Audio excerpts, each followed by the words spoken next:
Ассалаумағалейкум құрметті жақсылар, қалдарыңыз қалай? Амансыздар ма? Тәртіпсіздер деген сөзді уже Өзбекстанға да үйретіп алдық. Аға, сіздің сөзіңізді жаттап алдық, бізге оны айт деп. Енді оны тәтті қылып айту керек та? Тәртіпсіз деп. Ой, тәртіпсіздер деп. Көңіл-күй керемет, Аллаға шүкір. Неге? Себебі барымыз, тіріміз, барлығы жақсы. Сондықтан да әр күнімізбен ләззат алып, әр секундымызға шүкіршілік айтып өмір сүру керек. Ренжімеңіздер. Ренжіме демекші, ренжіме деген ән қалай кетіп жатыр? Ойнатып жібереді өзі. Жалпы той болсын, қуаныш болсын деген ниетпен тойдың стилінде әндер жазып жатырмыз. Енді қуаныш болсын деген мақсат қой біздікі. Әрекет бізден, берекет Алладан, ал хит қылу енді сізбен біздің қолымызда.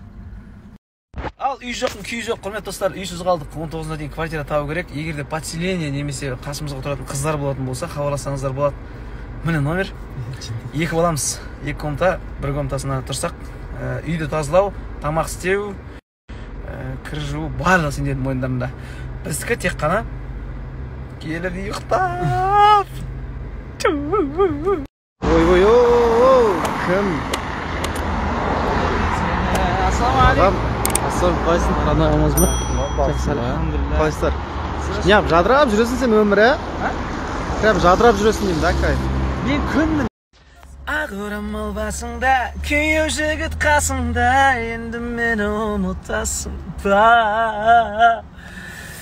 Суретіңе жүз қарап, сен кеттің ауызғадап, жүрегіңнің қақ ұрасың.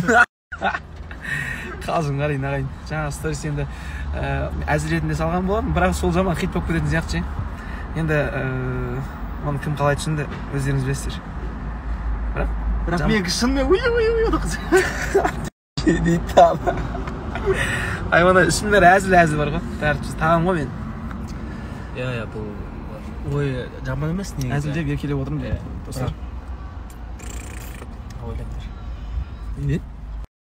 Алақай, көктем, әй деп қусаң, бірдеңе жетпейші деп ойламаңыздар, бәрі нормаль. Не?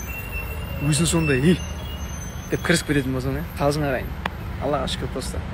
Бақыттымыз.